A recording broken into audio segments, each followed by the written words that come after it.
Assalamualaikum warahmatullahi wabarakatuh. Wassalatu wassalamu ala asyrofil anbiya'i wal mursalin nabiyina Muhammadin sallallahu alaihi wasallam wa ala alihi washabihi ajmain. Wa qala Allah ta'ala fil Qur'anil Karim, kitabullah wa qatuqatihi wa la tamutunna illa wa antum muslimun. Oke, selamat sore para sedulur YouTube, ketemu lagi dengan saya Agung Wijanarko. Seperti biasa para sedulur, di sore hari ini saya pengen menyapa para sedulur-sedulur saya, sobat-sobat saya, teman-teman saya gitu kan, yang sudah subscribe dan sudah join di kanal YouTube saya ini. Jadi seperti biasa teman-teman, di sore hari ini kita akan ngobrol-ngobrol seputaran hal-hal yang bersifat religius. Teman-teman, mungkin teman-teman pernah berusaha untuk memberikan nasihat gitu kan, mengajak sahabat karib kita gitu kan, saudara-saudara kita, ataupun mungkin sanak famili kita, mungkin suami istri ataupun anak-anak kita gitu kan, untuk kemudian untuk ke jalan yang lurus gitu kan, ke jalan ketaatan kepada Allah Subhanahu wa taala, untuk kemudian mematuhi perintah gitu kan, dan menjauhi larangan yang memang difirmankan Allah Subhanahu wa taala di Al-Qur'anul Karim. Tapi kemudian ada kalanya mungkin kita menghadapi benturan ya. Ada manusia ini kan memang bermacam-macam, kemudian ada yang mungkin menolak ajakan kita gitu kan, atau bahkan malah memusuhi kita, dan kadang-kadang kita timbul rasa sedih gitu kan, apalagi kalau itu orang-orang dekat kita ya, masih sanak famili kita gitu kan. Nah, hal yang seperti itu sebetulnya nggak sampai perlu kita terjadi kalau kemudian kita sampai risau sedih, karena memang kita cuman diwajibkan untuk berwasiat tentang sesuatu yang hak, dan berwasiat juga untuk meninggalkan segala sesuatu yang mungkar gitu kan. Sedangkan urusan mendapat hidayah itu adalah urusan Allah Subhanahu wa taala, dan kita nggak punya sedikit pun peran ataupun nggak punya sedikit pun peran dalam untuk seseorang itu mendapatkan hidayah, seperti yang sudah kisahkan ya di Al-Qur'anul Karim, yaitu di surat Ali Imran 128 dan 129 ya, 128 dan 129 yang bunyinya sebagai berikut. A'udzubillahi minasyaitonirrajim. Bismillahirrahmanirrahim. Laisa laka amri sayun. Laisa laka amri sayun au yatuba alaihim au yu'azibuhum fa innahum zalimun. Walillahi man fis samawati wa man fil ardi yaghfiru liman yasha'u wa yu'azibu man yasha' wallahu ghafurur rahim. Yang artinya sebagai berikut, laisa laka amri sayun, enggak ada urusan kamu terhadap mereka sedikit pun. Awiyatuba alaihim, atau kemudian Allah kemudian menerima taubat mereka, mengampuni menerima taubat mereka. Au yu'azibuhum, atau Allah Subhanahu wa taala kemudian mengazab mereka. Wa innahum zalimun, karena sesungguhnya mereka adalah orang-orang yang zalim. Walillahi man fis samawati wa man fil ardi, miliknya Allah lah segala sesuatu yang ada di langit dan segala sesuatu yang ada di bumi. Yaghfiru liman yasha wa yu'adzibu man yasha wallahu ghafurur rahim. Allah memberikan hidayah, memberikan ampunan kepada yang beliau kehendaki, dan mengazab kepada yang dia kehendaki. Wallahu ghafurur rahim. Sungguhnya Allah Subhanahu wa taala Maha Pengampun lagi Maha Penyayang. Jadi turunnya ayat ini, ayat yang 128 tadi gitu kan, itu berkenaan ketika terjadi peristiwa perang Uhud ya. Ketika perang Uhud itu Nabi Muhammad SAW mengalami ini ya, tanggal tulang gigi serinya ya, patah karena terkena pedang, dan juga kepalanya tersayat.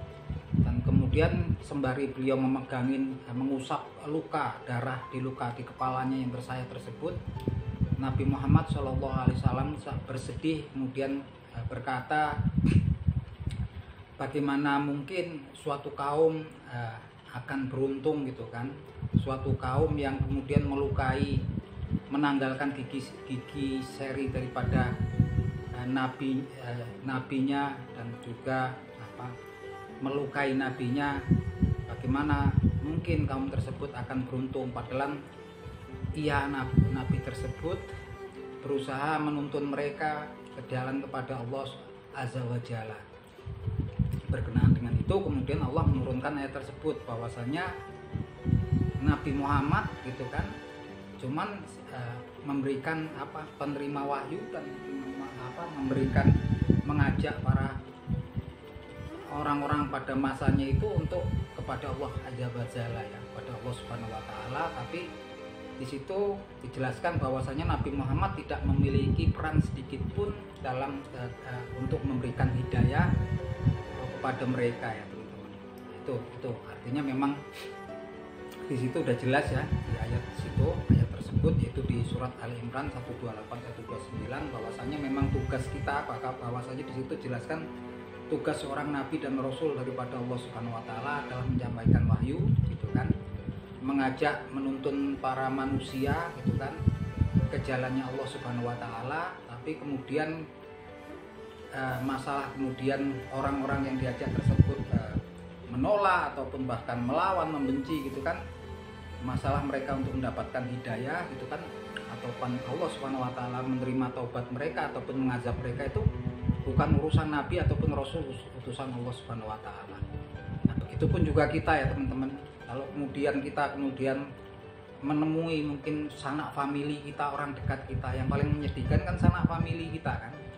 Baik mungkin kalau kita mungkin istri ataupun anak-anak kita, kemudian kita nasihati tapi kemudian tetap susah, kemudian kita seperti membentur dinding yang keras gitu kan, mendapatkan penolakan. Sepertinya ya memang nggak perlu kita risau ataupun bersedih hati, karena memang tugas kita ya sebagai sesama hambanya Allah Subhanahu wa taala adalah saling berwasiat gitu kan ke dalam kebenaran dan berwasiat untuk meninggalkan kemungkaran gitu kan.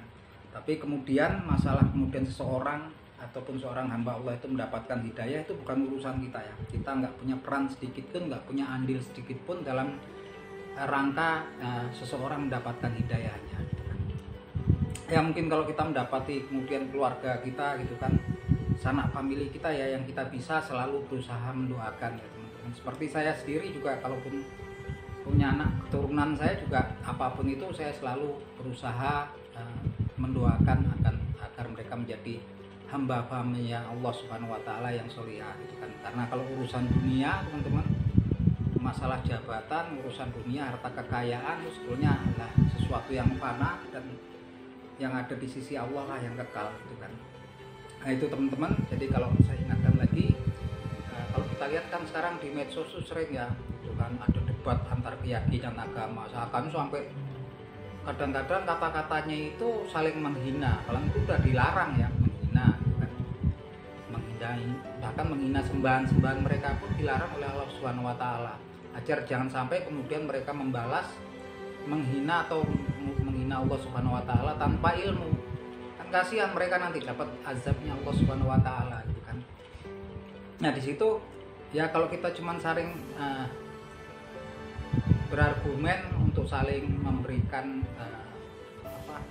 berusaha memberikan petunjuk, cukuplah gitu kan. Tapi kalau kemudian masalah hidayah itu bukan urusan kita. Kalau kita lihat tilik dari kita pada surat Ali Imran di ayat 128 dan 129 ya.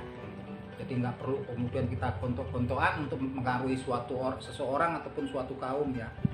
Walaupun maksud kita benar gitu kan. Karena memang itu pedomannya kita memang baliknya adalah ke Al-Quran dan hadis gitu kan. Itu memang kewajiban, kita punya kewajiban untuk saling berwasiat kebenaran dan juga berwasiat untuk meninggalkan kemungkaran. Tapi sekali lagi bahwasanya untuk proses seseorang mendapatkan hidayah itu nggak ada peran ataupun andil kita sedikit pun di situ. Itu adalah spesial hak prerogatifnya Allah Subhanahu wa taala. Oke, gitu teman-teman. Saya akan selalu doain teman-teman yang nonton video saya ini agar mendapatkan pahala dari sisi Allah Subhanahu wa taala. Begitupun juga saya, karena sekali lagi